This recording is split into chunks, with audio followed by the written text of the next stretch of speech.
Hello மக்களே! நம்மளோட Mahanadi serial நடிக்கிறார் இல்லையா? விஜய் தாத்தா.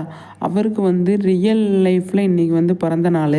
அதுக்கு நம்மளோட சுவாமி என்ன பண்ணியிருக்காரு, நிஜத்திலே இந்த கேக்கும் இது போஸ்ட் பண்ணியிருக்காரு. கேக்கு வாங்கி கேக்கு அனுப்பியிருக்காரு. அதுக்கு தாத்தா என்ன பண்ணியிருக்காரு, ஓப்பன் பண்ணிவிட்டு தேங்க்ஸ் சுவாமி, தேங்க்ஸ் விஜய் அப்படின்னு சொல்லிட்டு அவரோட பேஜில் போஸ்ட் பண்ணியிருக்காரு. விஜய் என்ன பண்ணியிருக்காரு, ஹேப்பி பர்த்டே சார் அப்படின்னு சொல்லி போட்டிருக்காங்க. அது லைக் பண்ணி காவேரியும் ஹேப்பி பர்த்டே அப்படின்னு சொல்லி தாத்தாவுக்கு விஷ் பண்ணியிருக்காங்க. நிஜத்தில் விஜய்க்கு நாளைக்கு பிறந்த நாள், இன்றைக்கி தாத்தாவுக்கு பிறந்த நாள்.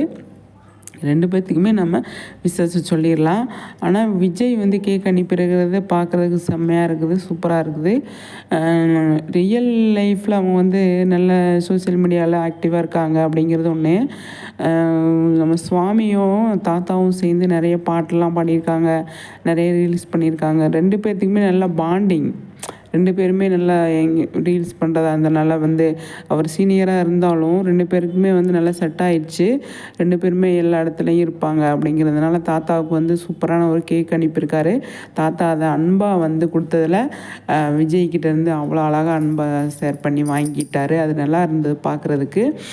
அவர் போஸ்ட் பண்ணியிருக்கார், தேங்க்யூப்பா, தேங்க்யூ விஜய், தேங்க்யூ சுவாமி அப்படின்னு சொல்லியிருக்காரு. அன்பு மலையில் தாத்தாவும் பேரனும் நினைக்கிறாங்க அப்படி தான் சொல்லணும். எல்லா இடத்துலேருந்து அவருக்கு விஷஸ் நிறைய வந்துக்கிட்டு இருக்கு. சோசியல் மீடியாவில் பயங்கரமாக தாத்தா பர்த்டே தாத்தா, விஷஸ் தாத்தா அப்படின்னு சொல்கிறாங்க. ஏன்னா ப்ரொமோ வந்ததுலேருந்து எல்லாம் ஆஃப் ஆகி போய் போனை தூக்கி தனியாக போட்டுட்டு ரெஸ்ட் எடுத்துருந்த டைமில் சரி விஜய் என்ன பண்ணியிருக்காரு, தாத்தாவுக்கு பர்த்டே கேக் அனுப்பியிருக்கார் இல்லையா, அதையாவது நம்மளும் ஷேர் பண்ணுவோம் அப்படின்னு பண்ணியிருக்காங்க. அதே மாதிரி பண்ணியிருக்காங்க. செம்மையாக இருக்குது பார்க்குறதுக்கு. சூப்பர். தாத்தாவுக்கும் விஜய்க்கும் 2 பேர்த்துக்குமே பர்த்டே விஷஸ்.